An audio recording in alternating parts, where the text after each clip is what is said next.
النهارده 20 نوفمبر 24 المكان جلطة بورت مدينة اسطنبول دي جميلة وتركيا طبعا.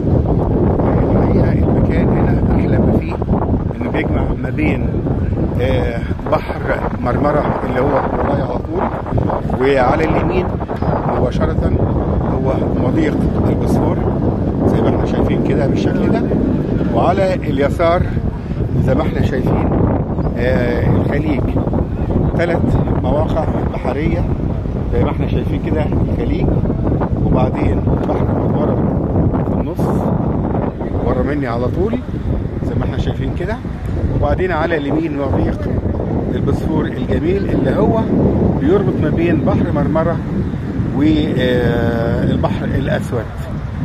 يا سلام، الحقيقة يوم جميل ويوم رائع.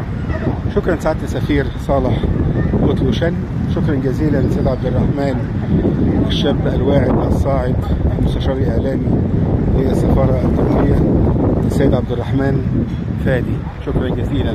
أبو مالك أبو لله تسلم.